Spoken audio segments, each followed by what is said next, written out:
And good evening once again, and welcome to another Tuesday Night Live with all the crew present. So I'll hand you over to Pete, and away we go. Pete, how you going?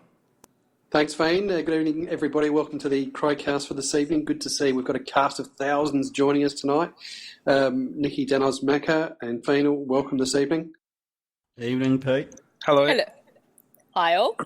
Great to have you all along, and I guess we've got a fair bit still to talk about. The football season hasn't finished. In fact, many would say that it's just started with the trade period coming up next week. But probably want to have a little bit of a chat about the grand final and a few things that flow from that. So, Nikki, we'll throw to your news.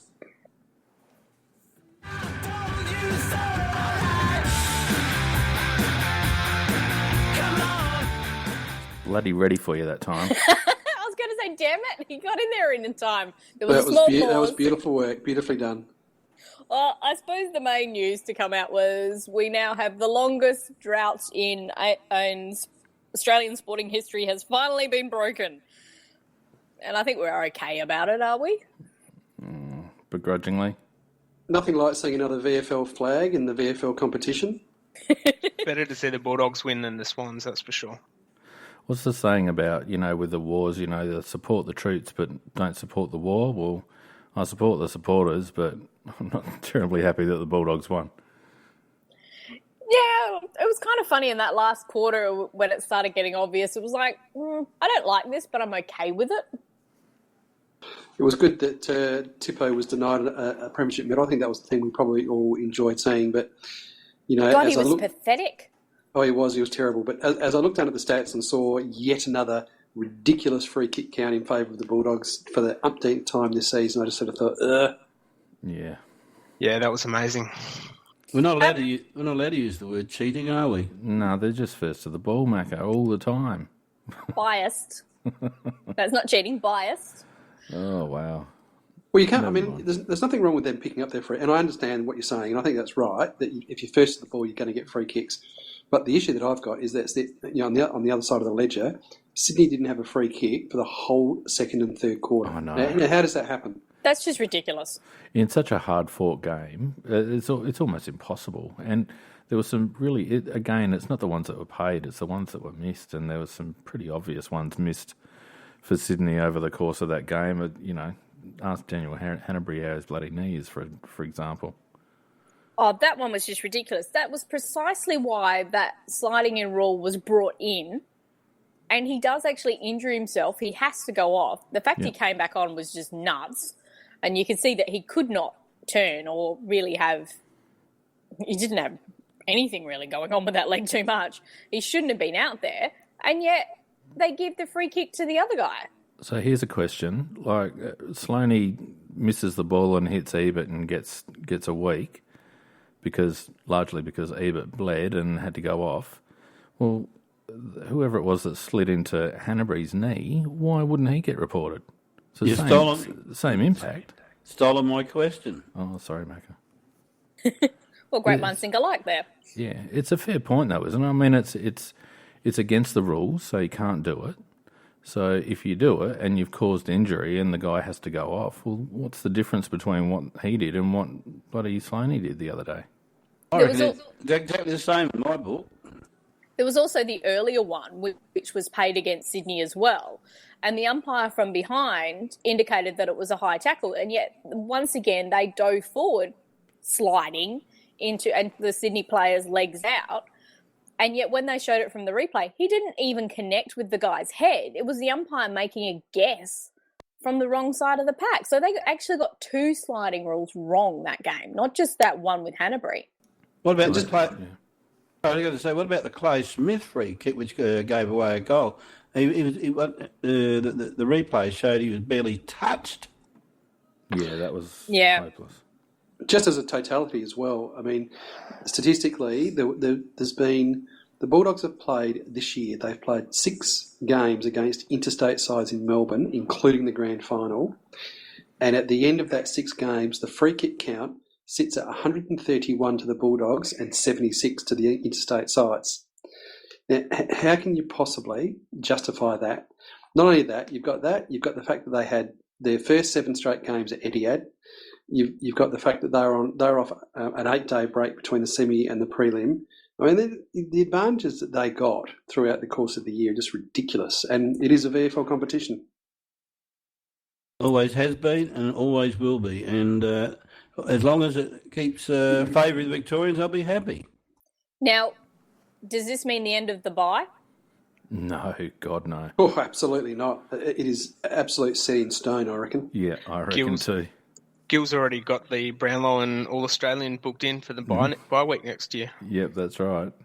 So basically next year you don't want to finish kind of top 4. You don't want the second chance because that seems to be a disadvantage now. Well, this is the question, Nikki, that I raised a couple of weeks ago, that there's no longer an advantage really to finishing top 4 or the advantage is heavily diminished. And to me, I think it's a precursor to having a wildcard weekend because as it stands, like Western Bulldogs wouldn't have had the fit team in the first week had the games followed straight on. So I don't know. I think it's almost the pendulum swung too far the other way. It's all about having momentum at the right time of the season now. I think what we're going to see now is that real genuine separation, and to use a horrible American term that I don't like, the post-season, that there is now going to be very, very specifically separated seasons. And I think now that what you'll see is sides, all they're going to do is just try and get themselves into the post-season, inverted commas, and then they get that week's break, and then it's a whole new season from there. Now, I know we've always kind of said that in respect to finals, but it hasn't. That's not how it's played out because you haven't had that fortnight's rest, and I think it does make that big a difference. Yeah, previously what you've really looked at was the form going into the finals, and often they wanted some continuity. You wanted to be playing like the better teams, etc. That's how it's been in the past.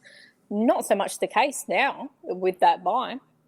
Well, the only advantage left, I think, for finishing top 4 is home final, which is slightly skewed because of the 2 games in 4 weeks issue.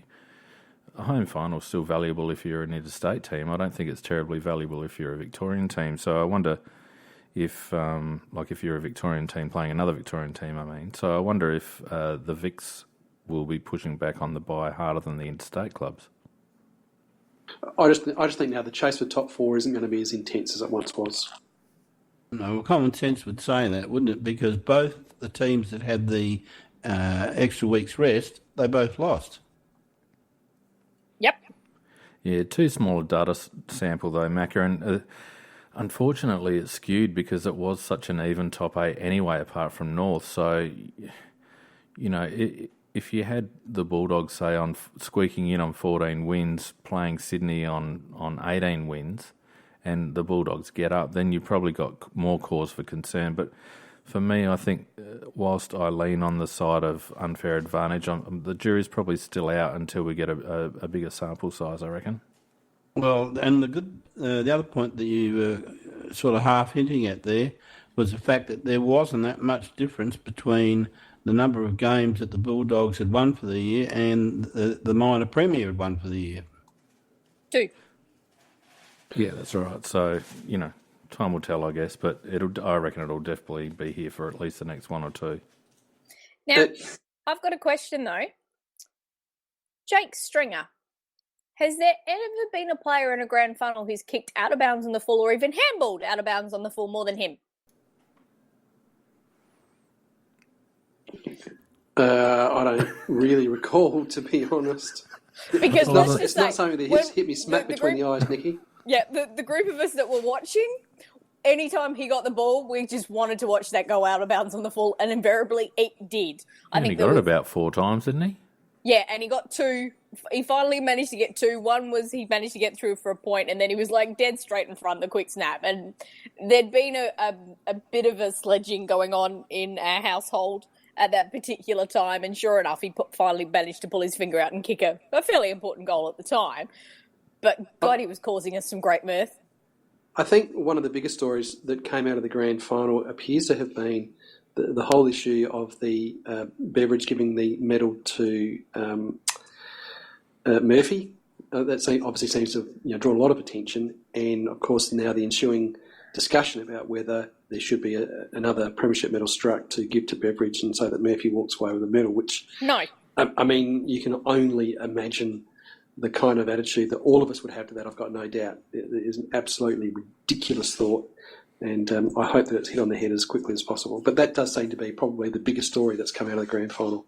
Well, there's several ways to look at this situation, because when it happened, I thought it was quite emotional, and I thought there was perhaps Luke Beveridge isn't the prick that I thought he was. But when you think about it in retrospect, when you're not actually watching it and you're not carried away in the emotion of the game, it's a coach's medal. It's not a player's medal.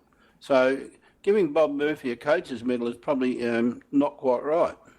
Except he has actually sat in the box all year since he did his knee. He has actually been in there as one of the extra coaches. Yeah, well, I shook hands with our coach. That doesn't make me one either. No, he has been doing a lot of work there. There's always hard luck and sob stories about who misses out on getting their grand final medal. Bob Murphy's not unique in that situation, and I don't think that there's never been a time before where we've made I've forgotten the word, where we've made an exception for a player not playing in the grand final. So why would we change it just for Bob Murphy? Yeah, I agree. Look, it was a really touching gesture by Beveridge, and it would have meant a lot to Murphy, I'd imagine. But the medals for the 22 that play on the day, and if I'm Lin Jong, for example, I was pretty instrumental in that premiership as well. So Absolutely.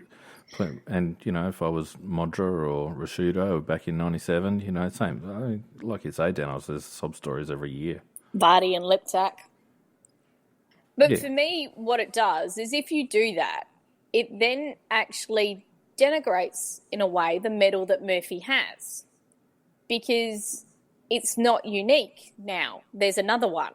He didn't get it on the day, but Beveridge has still got one, whereas the fact that Murphy has one and Beveridge doesn't actually probably puts a bit more meaning on it. So if you... And David Smorgan is a twat, and funny enough, this is going to make a Cockwomble nomination. It to me, it devalues that actual moment and that meaning that Beveridge is trying to put on it. Yeah, I agree. He hasn't given up anything if he gets another one. That's the whole point, isn't it? So, look, it goes on every year, and I just think it'll go away. I wonder if they'll strike another medal before they actually rip Jobs off his. That's dragging on a fair bit. Yeah, they're still hoping they don't have to do anything about that. Mm-hmm. Any more specific news coming out this week, Nikki? Before we, and I don't include trade news in that because we'll obviously get to that. But any other general news coming out that you want to talk about? Well, I kind of switched off after that and took a bit of a break. So unless you guys know anything, I mean, there's the normal the bit of delistings and things that are going on at the moment. But yeah, I think we can kind of tie that into the next little bit of discussion. We got Fagan and Noble now installed at Brisbane. It was interesting to hear Noble on radio, or trade radio today, and I was also interested to note that Fagan's been installed and hadn't spoken to any of the players before he went public, which is, I thought, a little bit unusual. Very unusual. Yeah, and it's abnormal because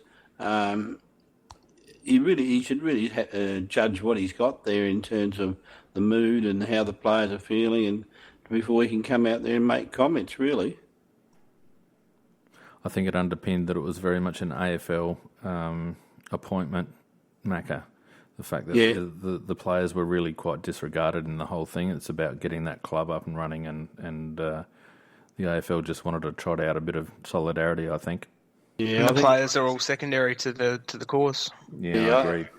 That's an astute comment, Phoenix. I think you're on the money there. And he doesn't appear the most invigorating of coaches, does he? But neither did Pike. Yeah. It all depends on how he comes across to the players when he actually meets them. Yeah, he made one comment. He said that they're better footballs ahead of him. Well, Christ, it couldn't be any worse. True. I love these blokes who state the bloody obvious. You want to I love how what was the call at one Noble comes out. stage? Noble comes out and says that, he's really needed to be reinvigorated and the challenge to go up to Brisbane. Thinking, well, what the hell was it? What the hell was the job here? Were you bored? Was there not enough happening for you? Major club that hasn't won a flag for 18 years, was that not challenging enough? It was like he's just come from, doing some rubbish job, and this has now reinvigorated him and given him something to actually sink his teeth into. I'm thinking, well, was this just not enough to sink your teeth into? Well, change is as good as a holiday, Peter. Well, hopefully it is for us too, because the other piece of news or non-news is that we haven't got a replacement for him yet. The word is that Sumich is sitting on an offer or something of that nature. So we're a bit rudderless again going into bloody trade week. Well, it's going to be Vozo or Sumich, and I originally was told it's very likely to be Vozo, but then Sumich firmed up as a real possibility because of Pikey. And Fagan, looking at the opportunity, and I don't know where it's got to. What are we laughing at, Phoenix? Sumich firmed up when Vozo was going to get the job. I must have been on a different train of thought. Sorry, what was that? Oh dear. Doesn't matter. Phoenix Keep going. is being naughty. Ignore him. Get out of the gutter. Keep going. Moving along. Hang on. Yes. There was this news today that Geelong are wearing like t-shirts in the NAB Cup, and apparently Dangerfield's going to get a pocket to put his mouth guard in because he can't put it in his bra strap. Oh, pathetic. Which I actually didn't twig about doing until I saw another player do it, and I was like, "That's actually really clever." Instead of putting it in your sock, Wouldn't it just be a disaster? Wouldn't it be a disaster for the AFL if we went, 2 days without having Dangerfield in the news? I mean, wouldn't it just be a horrible, horrible situation? The AFL doesn't run without Dangerfield. Didn't you know that, Pete? Jeez, I tell you what, Dan, it's just pathetic. It really is. How many more reasons can they dream up to get him in the news? CEO in waiting. But he's very clever, though. He's learnt to walk on water and in a suit. I've seen it on TV. Oh, there was some other piece of news as well that I came across. Yes. I don't know whether you guys actually caught it last week. It's a grand old flag. It's a high Get it off. Get it off. Okay. It was much shorter this week than it was last week. You should just keep that on in the background quietly, Phoenix. Yeah, all the termite Sturt supporters will go back under their rock. Oh, come on. No, We've got to give him some success. it was very good last week. It was scones all round. That's right. And tea. Don't forget tea. As much as I'd love to talk about Sturt's premiership for a bit longer, as much as I like talking about the Essendon drug scandal, I'll wait till November, Pete. Yeah, I can't wait. Obviously, next week, if we moving along, next week is the one of the biggest fortnights in the AFL year. Of course, it's the trade fortnight. Well, it actually starts on Friday. It starts on Friday, does it? Well, I don't think they need. Is it 2 weeks? They don't need 2 weeks, surely. Free agency on Friday. Free agency on Friday. Yeah. Free agency Friday. 2 weeks is a ridiculous amount of time for trade week. It should only be 1 week. It seemed to go forever and drag on when it was 1 week, let alone 2. But anyway, we're coming up to that fortnight, so perhaps we'll have a little bit of a chat about that. And who wants to kick us off with a bit of Adelaide news? Anybody? That got you all, didn't it? Well, that's pretty much what we know, though, isn't it? Well, I think there's not a lot. I mean, we can talk about the fact that there's plenty of information surrounding Bryce Gibbs. He seems to be the latest person that we've been linked to. Well, that one's an interesting one. It will, of course, depend on the price, and Triggy is apparently going to play hardball, but you've seen Triggy attempt to play hardball. It doesn't really work. Triggy's idea and everybody else's idea is slightly different, so I think we'll be fine. Well, what's Trig's involvement? I mean, he's CEO, he's not involved in list management. I couldn't imagine Sauce handing over the reins on that one. And seriously, if it frees up Sauce's chance to get even more players from GWS, he's going to jump at it. We all know that. Yeah. Unfortunately, though, when Triggy was here, he did have the final say over players. Not always. He's the one that approved that bloody contract For Tippett. Tippett. I thought it was Reedy who did it, and when Triggy came across it, he actually tried to cover it up. Yeah. I didn't think Triggy actually signed off on it. No, he didn't sign off on it. The thing is that the Tippett contract is that it was actually unenforceable because even though Reed agreed to it, Trig hadn't. It hadn't been signed off, and that wasn't the contract that was actually submitted to the AFL and approved. So it was actually Tippett's manager trying to enforce a contract that was actually unenforceable. Don't worry, folks. We didn't sell the farm. No. And, when you look back in retrospect and watching Tippett playing since he's been up at Sydney, WTF, why did we get so upset about losing this guy? Well, I mean, the offer of to pick 23 and that dud that went to Collingwood is probably a fair thing. Well, we were going to take it until the AFL jumped up and down. Seriously, I've never seen a bloke pay as much money as Tippett's getting and play so poorly. Will he actually get another contract, or will he be delisted or moved on by Sydney?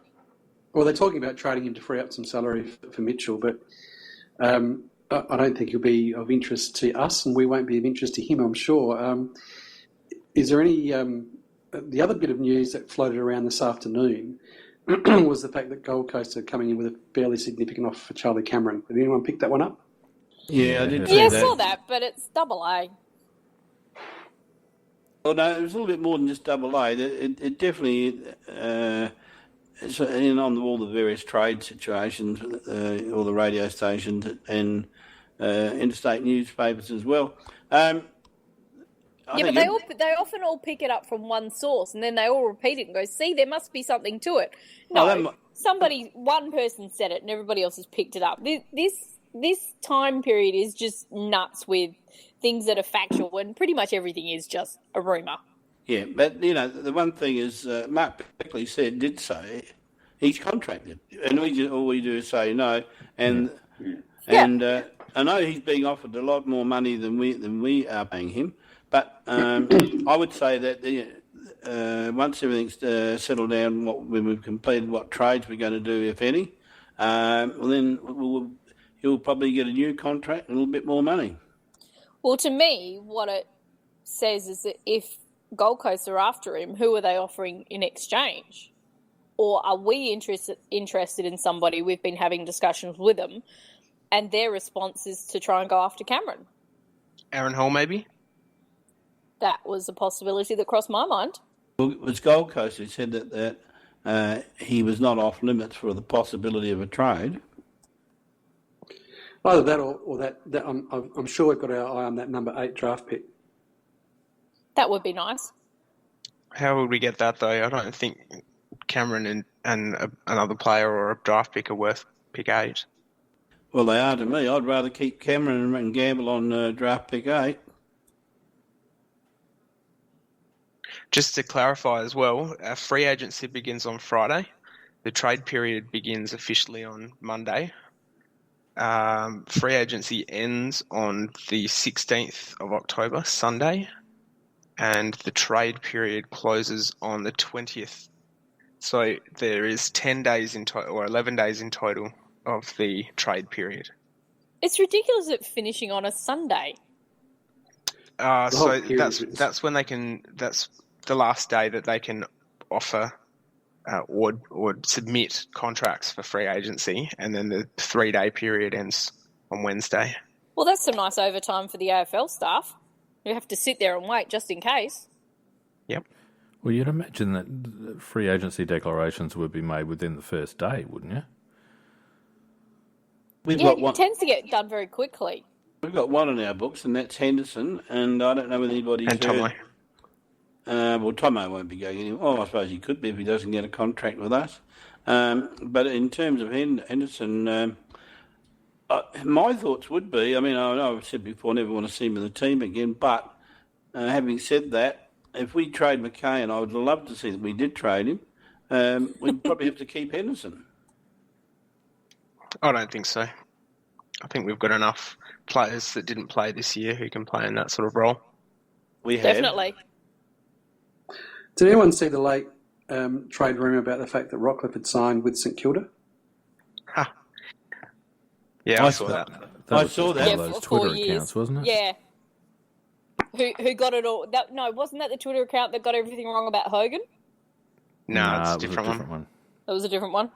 Yeah, that was late this afternoon that came out, but I've seen no follow-up from anybody else to support that. Certainly wasn't on the semi-official trade radio. I mean, why would Rocky go to Saints? Why would they have him? Because you look at their midfield. Yeah, they don't need him. They don't need him. No, they don't need him, but I tell you what, and don't knock the Saints. I think that they are going to be one of the emerging teams next year. Definitely. Oh, yeah, definitely. My point was what Nikki said. They need other stock. They need a replacement for Rewalt, etc. Yeah, but they need forwards and backs. They don't need mids. Yeah, but they've got good running outside mids, and Rockcliffe can play very much as an internal inside mid if he has to. And with the guys that they've got running past on the outside, he'd fit in there very nicely. He'd fit in very nicely into most teams, I would have thought. Well, the point about Rockcliffe being is that he was rumoured to be a target of ours, and certainly information that I've come across was that he definitely was a target. We did target him, and Macca, I know you got information that we're his preferred destination. So, how is it that 2 + 2 is equaling 5? Yes, or isn't it equaling 5? Is it still going to equal 4? At the stage that when he said that, we were one of the only teams that had spoken to him. But the whole thing about Rockcliffe has gone fairly quiet. I mean, disregarding the St Kilda thing this afternoon, but he was probably the most talked about in the first couple of days post the grand final. But since then, it's been pretty quiet. Oh no, it was confirmed today that we are in there. Yeah, Noble actually confirmed that in list management meetings, Adelaide, when those discussions happened, he excused himself. Yeah, so he admitted. So obviously, by implication, he's there admitted that we are into this. Well, I didn't. Yeah. I heard him talking this afternoon. I don't know whether you guys did, but I didn't get that impression. I thought he was kind of trying to get out of the conversation with Purple by saying, "Look, I discluded myself from conversations," and Rockcliffe was just part of a general conversation about possible targets, and that was about where it was. That's how I heard it, anyway. Yeah, Yeah, but I it heard- means I we heard the have same we thing. have discussed it though. That's a confirmation that Adelaide has discussed it. Yeah, but we probably discussed about 300 players. Yeah, I mean, true. it doesn't really mean that we're aggressively pursuing him. And it's so difficult to know what Adelaide are doing given this closed door policy. But slowly and surely the dominoes seem to be falling. There's no Martin on the table now. Rockcliffe is seemingly less likely. There's not a lot of other targeted mids around that we could possibly go for. That's what I'm afraid of, is the fact that, in my mind, the only ones that we know of anyhow are Rockcliffe and Gibbs that are being talked about. And I know that we definitely have spoken to Rockcliffe, and that Rockcliffe, if he moves, would be agreeable to come here. But that doesn't mean that excludes better bidders, if you like, people who are prepared to pay more. And from what I think what we've discussed is that Adelaide is unwilling to pay a large amount of money. Yeah, but as Pete said the other day, we can mess around with contracts. I mean, probably one of the big sticking points, as Pete pointed out, was his back-ended contract at Brizzy this year. And you would imagine that there's some leverage in taking off some of that, the majority of that salary in terms of the actual trade. So who knows? And it's finger in the wind stuff. I want to go back to Gibbs for a minute, and I've been going against the flow in big footy all week, so I've got a bit of windburn from all the blowback big footy forums this week. But do we really want bloody Bryce Gibbs? Well, if we're not going to get anybody else, yes. because we're going to be short in our midfield with it. If we don't bring somebody in, we've lost Dangerfield, and we've got Tomo that's on the way out, and after that you've got Rory's the one classy one, and after that you've got Tradesman, and I think it just needs, and I think the public in general who watch Adelaide agree that we need another quality midfielder, and we. I was going to say, Danos, you're right. No, Danos is absolutely right too. We need two, and that's why I would sell the farm this year to get, if we could get Rockcliffe and Gibbs, and I don't think we will get both. We'll be lucky if we get one, I think. But if we could get both, I would sell the farm, gambling on the fact that would put us in a position to have a crack at the flag. Bad terminology, Macca. Let's not sell the farm. By that I mean I would actually give up both the first round draft picks. Yeah. I wonder, Phoenix, just going back a couple of comments, Phoenix. I wonder whether people thinking that Noble was talking about or trying to avoid saying that we were into Rockcliffe was because of how Barrett and Wallace responded afterwards. Yeah. Well, I think that's right. I think he just wanted to back away from that whole awkward, situation. The fact that he's had an year in two camps now. I just don't think he wanted to address it, to be honest with you. And they were taking advantage of that situation. And he knows exactly what plans we did have to approach Rockcliffe. I think the problem, Macca, I've got with dropping two draft picks, two number one draft picks like this year's and next year's draft pick, is that we're likely then to, our highest pick in the draft over the next 2 years is likely to be this year's third round pick. Because you would imagine that, like, we haven't got a second rounder so far. If we pick one up for Lions, we're likely to have to include it in any trade for Rockcliffe or Gibbs. So there's our first and second this year gone. Next year the first is going to be gone, and we're likely going to be having to use second and third to pick up Jackson Edwards if he comes up, which is likely. So in terms of a list management strategy, it doesn't appear terribly sound in terms of maintaining the balance. And I get what everyone's saying and what you're saying about we're close, we need two midfielders. If we can get a couple of decent midfielders, we're a crack. But it leaves us in a pretty precarious position, if you ask me. Yeah, but I'll lay you a bet that if we don't bring in a quality midfielder, at least one, but preferably two, I guarantee you we will not finish higher than we did this year, and we might even finish lower. Oh, I don't disagree with you. I don't disagree with you at all.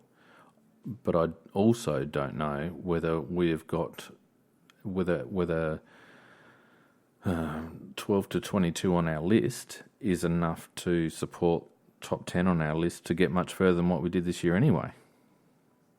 Well, that's a subjective point of view, so who knows? It's been a very long time since we won a premiership. It's going back to 1998. That's 18 years now.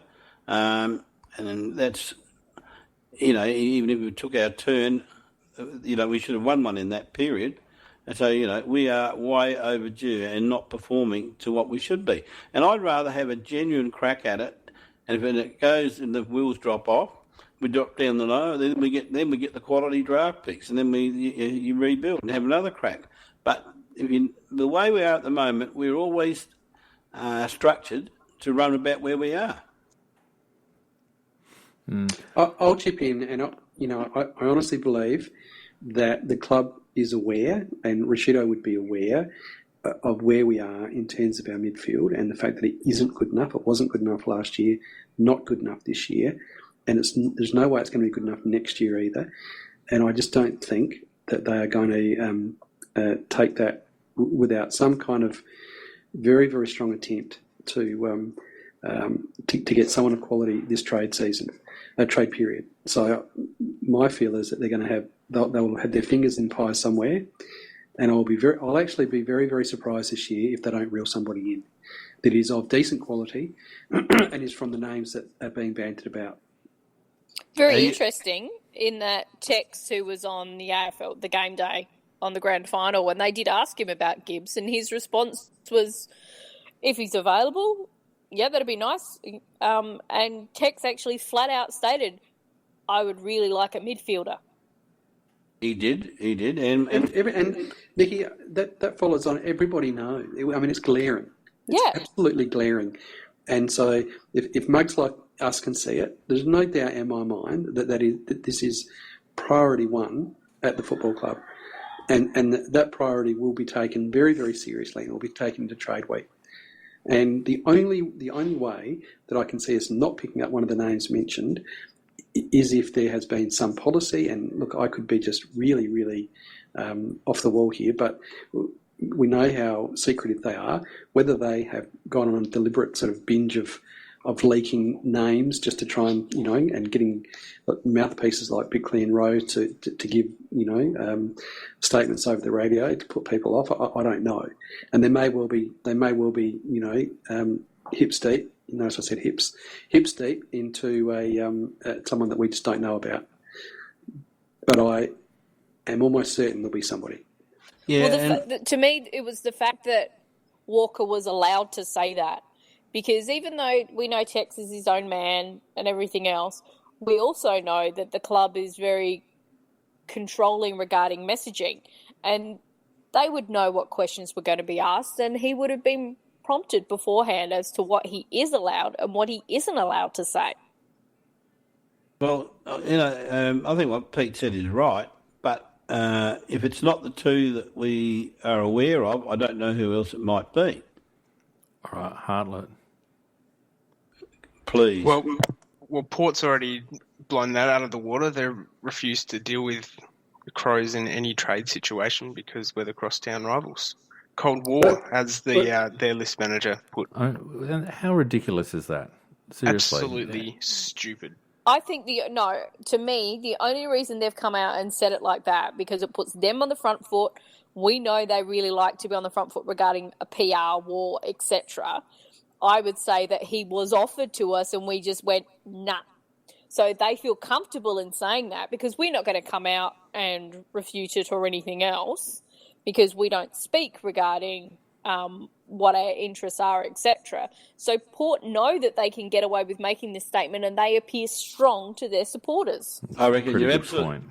And I reckon Nicky's on the money there, and twang, there goes Hartlett Sahami again. His heartstring. But that tells you there's not a lot on offer for him. Well, the report was he was in Melbourne today. Is that right? Someone reported that he was in Melbourne, so he's obviously doing a medical or something over there for someone. He's over there apparently talking to various Victorian clubs, and I thought to myself, what a club Port Adelaide are. What a club. He's your vice captain, and he's left to his own devices to wander around Melbourne trying to find another club. And when you're an outcast at Port Adelaide, boy, you sure are an outcast. Never tear them apart.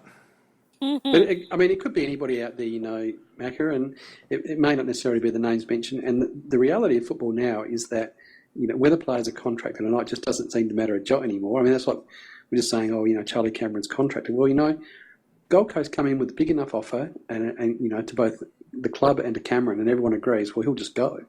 Contracts are just torn up routinely these days. And so there could well be somebody out there that has not been mentioned, that we know nothing about, that they're sitting on. You just don't know. That gives me hope with Jenkins. I'm kind of hoping that Reedy's gone, you know what, I'll give him 10 years. Who cares? Because we can still trade him tomorrow. Oh, You'll be a happy man then. God, and Felix, the other thing too, you were talking about, we won't have this draft pick, we won't have that draft pick. I think the club has to be ruthless, and it's got to put blokes on the table like Douglas, McKay, Brown, or one of Brown or Cheney. It's got to put on players that have played all year this year, but are never going to be the players that take us into a grand final and win it. Oh, look, I agree with you, Macca, but those blokes don't have any currency. They really don't. No, they don't have currency. We get third rounders for those blokes, and really, my whole argument is this, and I don't disagree with anything that you've said, but my whole argument is this. I just don't think, even with the inclusion of a couple of blokes, we're good enough. And I actually feel like if you look at our list, our top half a dozen age players who basically played all this season, like they're all starting 22 players, do not have any value in the trade market. So who knows what the hell our selection policy was this year?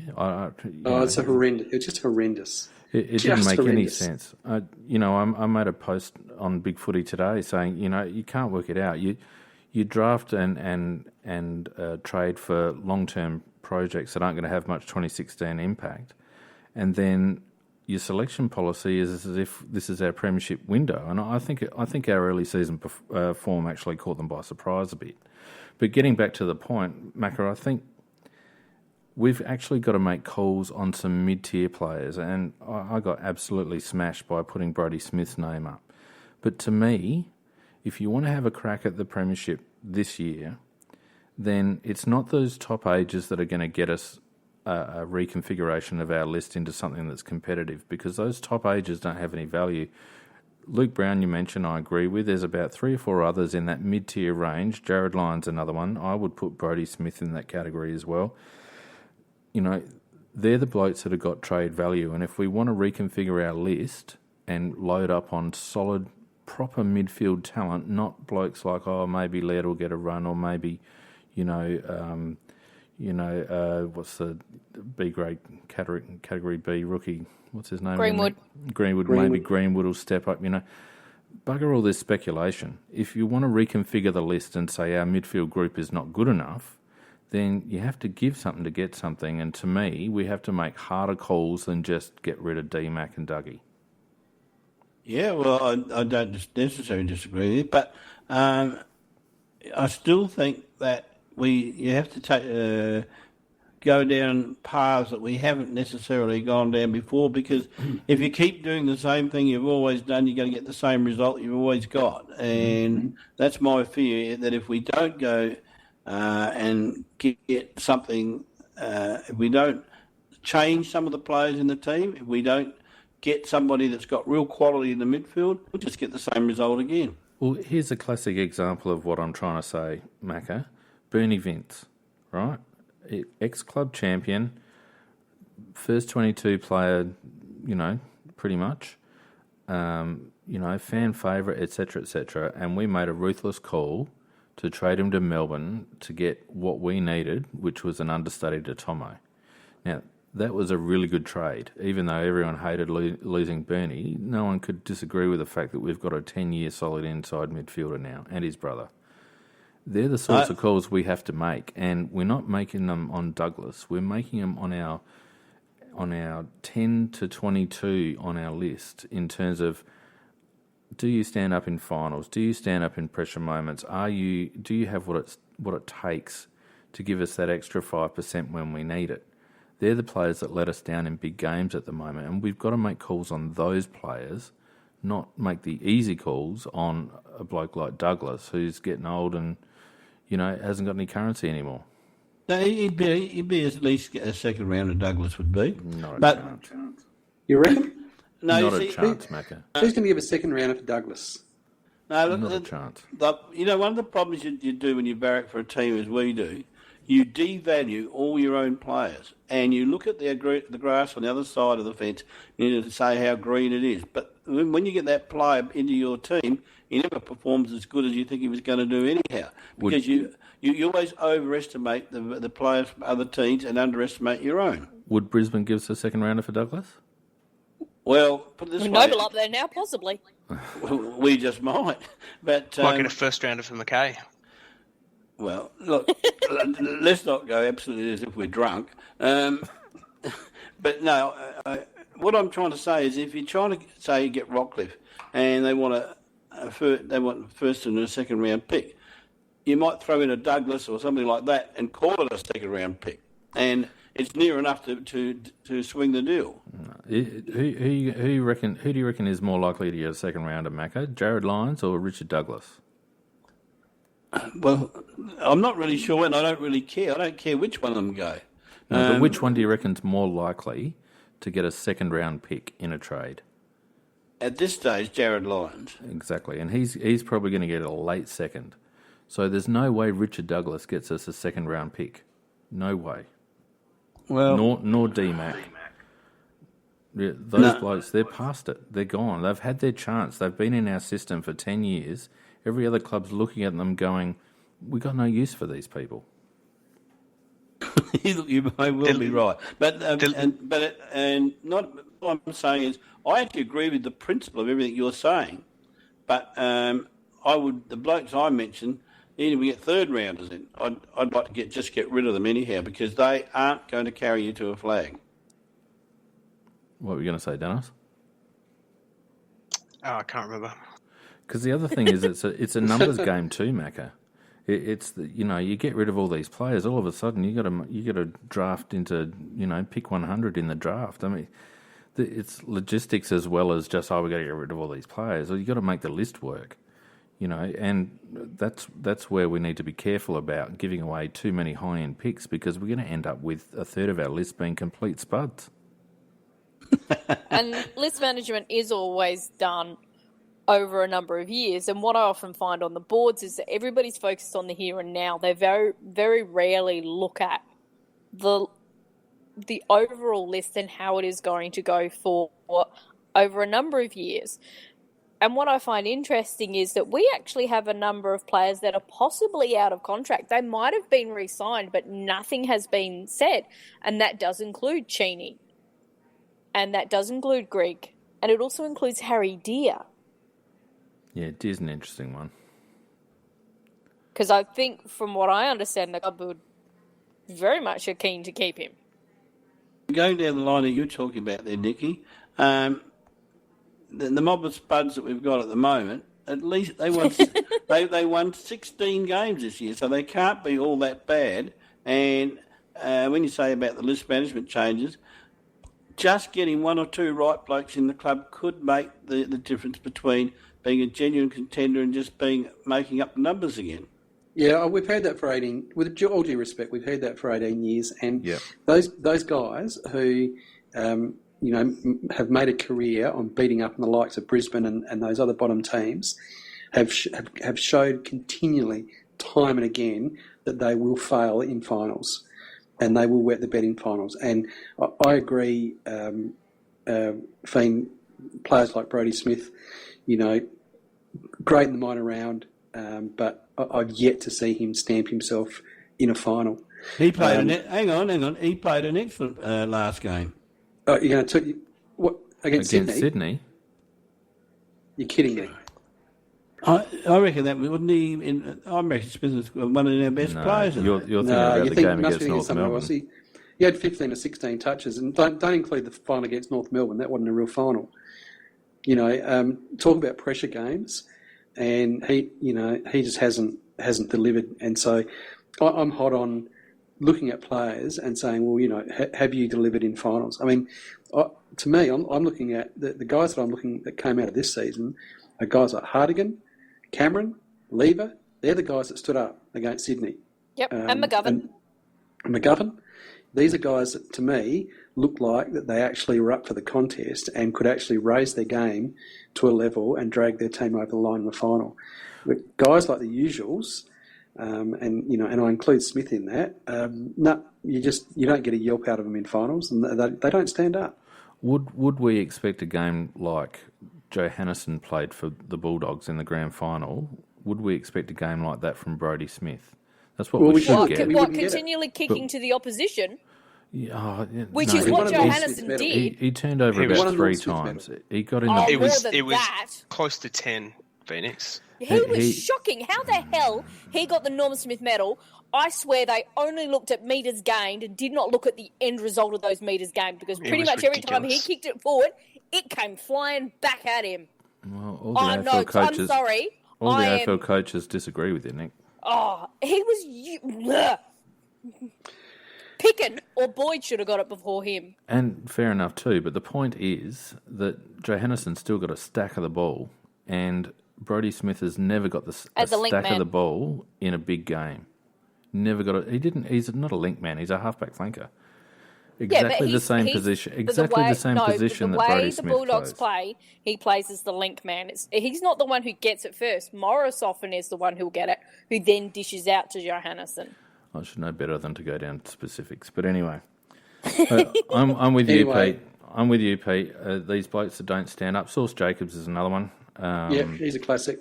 You know, there's half a dozen. And to me, Macca, my final point on this, to me, is our problem isn't so much at the top end, because it's our mid-range guys, the guys that should be standing up between 24 and 26 years old. We've only got two of them that stand up.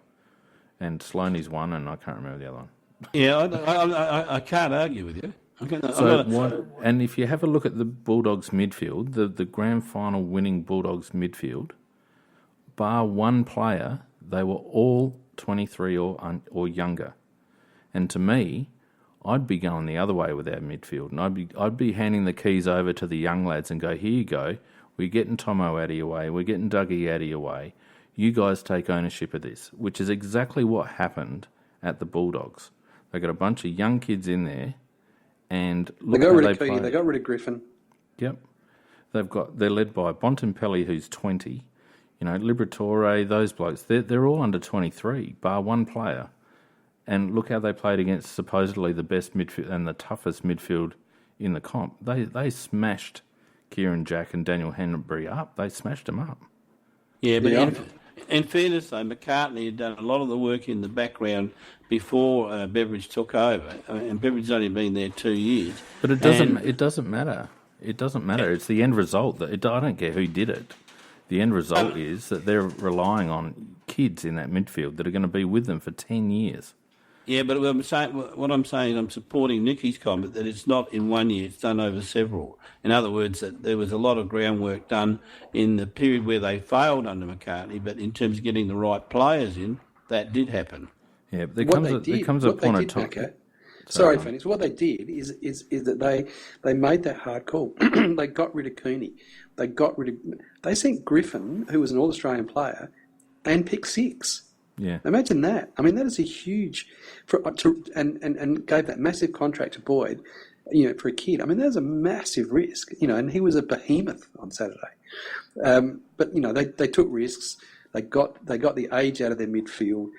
They replenished it, and as Phoenix said, they got kids in there. And I reckon this year should have been a year where we were actually getting next gen into that midfield, and we didn't do it. We wasted a whole year so that we could get to a semi-final and get exactly the same first quarter result that we got last year, and that was 7 goals kicked against us before we even, and when that kind of thing's happening, who are we looking to? Who's our 4 experienced players that all should be in the midfield? And that's Jacobs, Thompson, Douglas, and McKay. Can they go in and take a centre bounce and actually stop the rot? Are you kidding me? No, can't do it. And your favourite singer, I would imagine, Macca, is Kenny Rogers. And he had a song called "You Got to Know When to Hold 'Em and You Got to Know When to Fold 'Em." And I reckon we're at a point where we've got to cut our losses and hand the keys over to our young lads. And some of these mid-tier blokes who are never going to deliver for us have just got to be shown the door. Halfway through that first quarter, we already had Jenkins in the ruck clearance to try and change what was happening. That says what they useless again. Exactly. Yeah. That says exactly what the coaches even recognised about Jacobs. All right, look, I'm going to draw a line underneath it there. It's we're getting close to the hour line. We need to do our weekly award, and I think that, Nikki, you've got a little bit of a surprise in store for us. I do. Sorry, Phoenix, can I tap you there, mate, for a change of segment?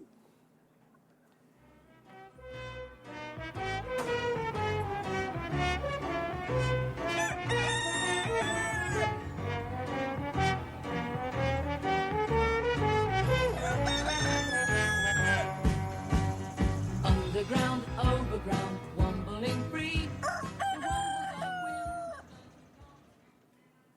Well, we'll start off with the obvious ones. I think the voting panel for the Norm Smith medal definitely got it wrong. And I think Annals will back me up on that. Whilst Johannesson did get a lot of the ball, he was also very wasteful with it.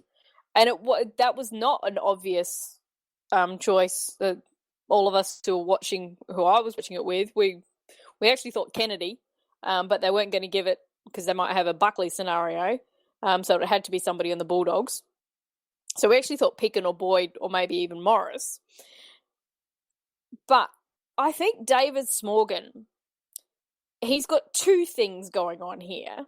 So you've got his stupidity regarding giving Beveridge another medal, which is devaluing what his coach is going to do. But then there's also him sledging Buddy for how poor he played. I think he kind of forgot that Buddy got injured in the first 5 minutes. And still had a pretty reasonable impact on the game considering his ankle. Yeah.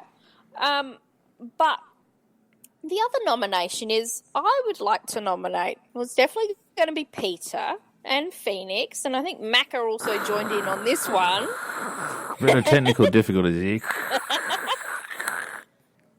Because just prior to the final series starting, you were all lamenting about how only teams in the top 4 can win it. And I pointed out that not this year. This year could be that aberration where it's like to get done. Now, I'm sorry, where did the Bulldogs finish? I don't remember you saying that. Does anybody else remember saying that? Oh, I think we should go back and listen to it. Bulldogs finished first, Nikki. What are you talking about? But at that stage, they was currently sitting 7th. You guys said the Crows couldn't make it from 5th. Bulldogs did it from 7th. Well, we were half nobody right. said that. Nikki, I'm going to put my hand up there, and interestingly enough, I've spent the last few days with my 7-year-old son has been absolutely hammering me about this. Saying, "Oh, Dad, you said that you can't win it from outside the 4. And look what happened. Look what happened."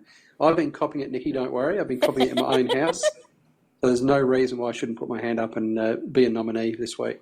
Yeah, you were the one who was most forceful about it, and I kept Yes, going. I was.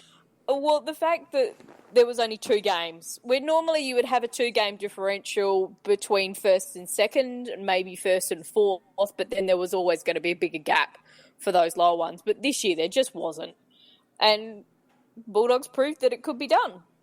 Yep. But I kind of think David Smorgon, he's really been a cockwomble since they won. Oh, Yeah, I you can think kind so. of forgive him, though. I mean, he's a tosser, but it is the first one in 62 years. I reckon that list manager from Port's a bit of a womble.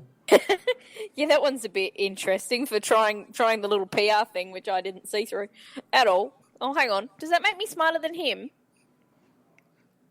Maybe. Well, I'm happy with Smorgon. Who's got it? What about the umpires favouring the Bulldogs in the grand final? I want to know how we're going to be able to give Beveridge cockwombling numbnut of the year after... and look, there's a rumour out there, and I'd like to get AFL trade leaks on this. I know the AFL trade leaks deal only in draft and trade rumours, but I reckon if they dug deep enough, they would probably uncover the fact that Beveridge was aware of his impending award, and it was a desperate act to try and avoid getting the cockwombling numbnut of the year award. And I don't know whether it's succeeded or not. I kind of think we could still name it as the Luke Beveridge medal. Even if he doesn't win it, it could still be the Luke Beveridge medal. Correct. Yeah, I like it. Yeah, but then he'd have to give it to Murphy. No, he's a rascal, remember? Couldn't it be a ribbon instead of a medal? A bouquet. I like that. Yeah, the ribbon. It's cheaper. True. We Okay, can so actually do we- post it. So who do do we you have a reckon this winner? week?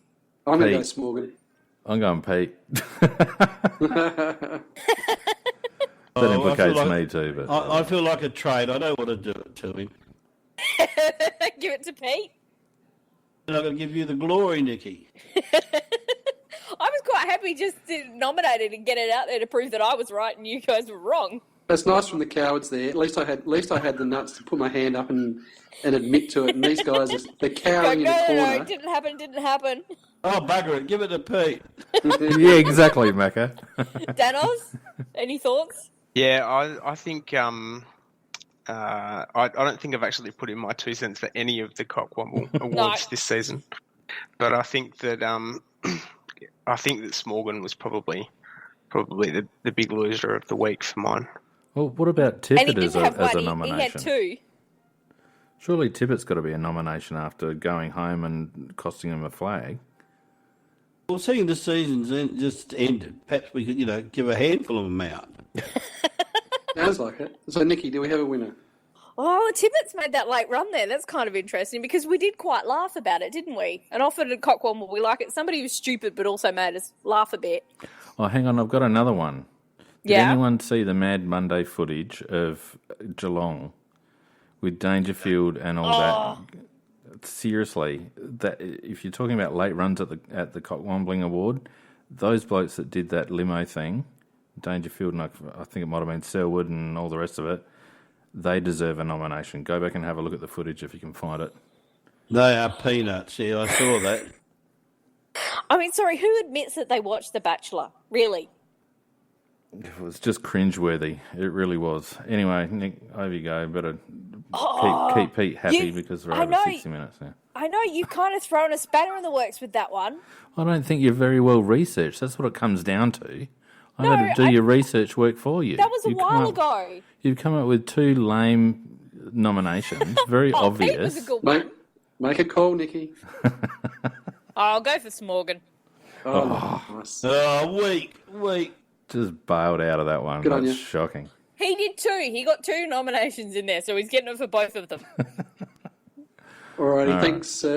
Thanks for that, Nikki. All right, we've reached the hour point, everyone, so we might draw a line underneath that there, and that gives us the end of the show of our first episode of what Phoenix called the postseason. And just so that everybody knows, we're going to continue with the podcast throughout the summer. There'll be a summer series podcast. And as from next week, we will be covering other sports as well as our beloved footy. So we will delve into the depths of soccer and the A-League and the EPL. And we'll also have a look at some American sports as well. American Crow's coming on, so I can bag him about Steelers. Coming on. And, what about the most important sport of all? And we'll have a new panellist with us as well.